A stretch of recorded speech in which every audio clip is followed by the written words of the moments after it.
सब हुआ है। डिजिटल इलेक्शन यहाँ नहीं होगा क्योंकि उस लायक वोटर नहीं है। इसकी जनता जानती है कि किस तरह से ईवीएम में घोटाला हुआ है और सब लोग जानता है, पब्लिक है, सब जानती है। और ये सुशील कुमार मोदी अनर्गल बात करते रहते हैं और सुर्खियों में बने रहने के लिए अपने नेताओं को ओवरलैप करने का काम करते हैं। नमस्कार, आप देख रहे हैं सिटी पोस्ट। मैं हूं अभिषेक मिश्रा। संकट के काल में बिहार में सियासत भी खूब हो रही है और सवाल यह है, अचानक सियासत के केंद्र में ये सवाल आकर खड़ा हो गया है कि क्या बिहार डिजिटल इलेक्शन की ओर बढ़ रहा है, क्योंकि बिहार के डिप्टी सीएम सुशील कुमार मोदी बार बार इस चीज़ का जिक्र कर रहे हैं। हमारे साथ हैं आरजेडी के मुखर प्रवक्ता हैं, कद्दावर नेता हैं और विधायक भाई वीरेंद्र जी। भाई वीरेंद्र जी से डिजिटल इलेक्शन को लेकर बातचीत करेंगे और तमाम जो दूसरे सवाल हैं उन पर बातचीत होगी। लेकिन इंटरव्यू की शुरुआत डिजिटल इलेक्शन से। भाई वीरेंद्र जी, सिटी पोस्ट में आपका स्वागत है। धन्यवाद। और क्या वाकई बिहार डिजिटल इलेक्शन की तरफ बढ़ रहा है? देखिए, देश में अभी जो सुशील मोदी जी का बयान आया है, मैंने प्रेस कॉन्फ्रेंस में देखा है कि डिजिटल चुनाव कराने के लिए ये संभव नहीं है। देश में संभव नहीं है, बिहार में तो और भी संभव नहीं है। और ये सुशील कुमार मोदी अनर्गल बात करते रहते हैं और सुर्खियों में बने रहने के लिए अपने नेताओं को ओवरलैप करने का काम करते हैं। ये चुनाव आयोग है क्या? मैं पूछना चाहता हूं कि उप मुख्यमंत्री जी, आप चुनाव आयोग, भारत के चुनाव आयोग नहीं न हैं क्या? आप उस पर कैसे चिंतन करेंगे? प्रधानमंत्री का बयान होता तो मैं कुछ समझ सकता था। ये एक प्रदेश के उप मुख्यमंत्री हैं, ये सुर्खियों में बनने और पेपर में अपना चेहरा छापाने के लिए इस तरह का बयान, चूंकि जनता से कोई लेना देना तो है नहीं इनको। एक बात और कही है उन्होंने कहा है कि नाम तो नहीं लिया है आरजेडी का, लेकिन ये कहा है कि जिनके ईवीएम से जिन्न निकलता था या जिनके बैलेट बॉक्स से जिन्न निकलता था वो तिलिस्म टूटा है और वो जिन्न नहीं निकलेगा और नहीं निकलने लगा है। इसलिए कुछ लोग डिजिटल इलेक्शन से घबरा रहे हैं। जब ऑनलाइन दूसरी चीजें हो सकती हैं तो ऑनलाइन वोटिंग क्यों नहीं हो सकती? देश की जनता जानती है कि किस तरह से ईवीएम में घोटाला हुआ है और छेड़छाड़ हुआ है, तब जाकर देश की सरकार बनी है। और सब लोग जानता है, पब्लिक है, सब जानती है। जिसने वोट दिया वो कहा कि हम वोट दिया, हमारा वोट कहाँ गया? तो हुआ कि चोरी कर लिया गया। तो वो नहीं होने वाला है। सुशील कुमार मोदी समझते हैं कि बयान देकर सरकार बना लेंगे। इस बार सोटा लेकर जनता गांव गांव बसी है, घर घर बैठी हुई है, सोटा से इनको खबर लेने का काम करेगी। महागठबंधन की नहीं, विपक्ष की मीटिंग होने वाली है। सोनिया गांधी वीडियो कॉन्फ्रेंसिंग के जरिए तमाम विपक्षी नेताओं से बातचीत करने वाली हैं और आप बेहतर बता पाएंगे। हमारे पास जो जानकारी है वो जानकारी ये है कि नेता प्रतिपक्ष तेजस्वी यादव भी इस डिजिटल मीटिंग में शामिल होंगे। बिहार से डिजिटल मीटिंग नहीं, वीडियो कॉन्फ्रेंसिंग के जरिए, उसी को डिजिटल मीटिंग हम कर रहे हैं। और बिहार के पूर्व मुख्यमंत्री जीतन राम मांझी शामिल होंगे, रालोसपा अध्यक्ष उपेंद्र कुशवाहा शामिल होंगे। इस मीटिंग को किस तरह से देख रहे हैं? क्योंकि इस मीटिंग के बारे में ये जानकारी दी गई है कि देश के हालात पर चर्चा होगी। दूसरी तरफ ये कहा जा रहा है कि विपक्ष को समेटने की कोशिश है, विपक्ष का जो कुनबा कथित तौर पर बिखरा हुआ है उसको समेटने की कोशिश है। तो इस वीडियो कॉन्फ्रेंसिंग के जरिए जो सोनिया गांधी तमाम नेताओं से बातचीत करने वाली हैं विपक्ष, उसको किस तरीके से देखते हैं? ये तो बहुत खुशी की बात है कि तमाम विपक्षी दलों को, और कांग्रेस का ही काम है, क्योंकि कांग्रेस बड़ी पार्टी है और देश स्तर की पार्टी है।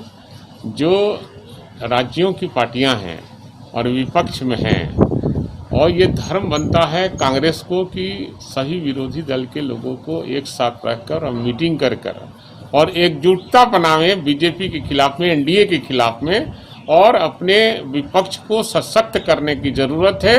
और वीडियो कॉन्फ्रेंसिंग तो खुशी की बात है, सब लोग उसमें शामिल होंगे और सब विपक्षी एकता जिस दिन हो जाएगा उस दिन ये बीजेपी का हवा निकल जाएगा। तो क्या 2020 की तैयारी है ये बिहार में जिस तरह से? अभी तो देश में कोरोना का संकट आया है, उस संकट में बात करने के लिए किन राज्यों में क्या समस्या है और क्या आप लोगों ने किया और सरकार ने क्या मदद की है, तो उस संबंध में ये मीटिंग है। और राजनीति करने वाला कोई थोड़ी खान पान की बात करेगा, राजनीति की बात न करेगा। तो देश के जो स्थिति है उस पर चर्चा पहले होगी, तब होगी बात है। भाई वीरेंद्र जी, एक सवाल और है। बिहार के सियासी गलियारों में एक इमरजेंसी मीटिंग की चर्चा हाल के दिनों में खूब रही है। यह इमरजेंसी मीटिंग हुई आरजेडी के जो 3 अलग अलग सहयोगी हैं, महागठबंधन के जो 3 अलग अलग सहयोगी हैं, उन दलों के नेताओं के बीच। मुकेश सहनी जो वीआईपी पार्टी के अध्यक्ष हैं, उनके दफ्तर में जीतन राम मांझी भी थे, रालोसपा अध्यक्ष उपेंद्र कुशवाहा भी थे, और पिछली कई बार की तरह ना तो आरजेडी का कोई नेता इस मीटिंग में शामिल था, ना कांग्रेस का कोई नेता इस मीटिंग में शामिल था। और जाहिर है, जब इस तरह की तस्वीरें और खबरें सामने आती हैं तो ये कहा जाता है कि सवाल बड़ा हो जाता है कि क्या महागठबंधन बिखराव की ओर बढ़ रहा है। कोई खास वजह ऐसी बैठकों से दूरी बनाने की? देखिए, ऐसी कोई बात नहीं है। लोग आपस में गेट टुगेदर करते हैं तो उसको राजनीति तौर पर लोग देखते हैं, और वो लोग आपस में मिले हैं तो इसमें खुशी की बात है। आपस में मिले हैं, अच्छी बात है। और दूसरा लोग दूसरे तरह से नज़र देखते हैं कि आरजेडी उसमें नहीं शामिल है, तो ये बहुत बड़ी बात नहीं है। सब एक हैं और आने वाले दिनों में आपको पता चलेगा। आखिरी सवाल है भाई वीरेंद्र जी हमारा आपसे। बतौर आरजेडी के नेता नहीं, आपका लंबा अनुभव है राजनीति का, आपने कई बुरे हालात भी देखे हैं देश में, राज्य में, और जिस तरह से बिहार संकट के दौर में है, कई सियासी उलटफेर भी देखा है। तो बतौर राजनीतिक विश्लेषक, बतौर राजनीति के जानकार, ये सवाल हम आपसे पूछ रहे हैं कि ठीक है, डिजिटल इलेक्शन को लेकर आरजेडी का जो पक्ष है वो आपने रखा, लेकिन बिहार में इसी साल विधानसभा के चुनाव होने हैं। क्या लगता है किन हालात में होंगे, हो पाएंगे समय से, नहीं हो पाएंगे? और अगर डिजिटल इलेक्शन की तरफ बिहार बढ़ रहा है तो आरजेडी की क्या तैयारी है? बिहार बढ़ रहा है तो आरजेडी की क्या तैयारी है? ये सब हुआ है। डिजिटल इलेक्शन यहाँ नहीं होगा क्योंकि उस लायक वोटर नहीं है।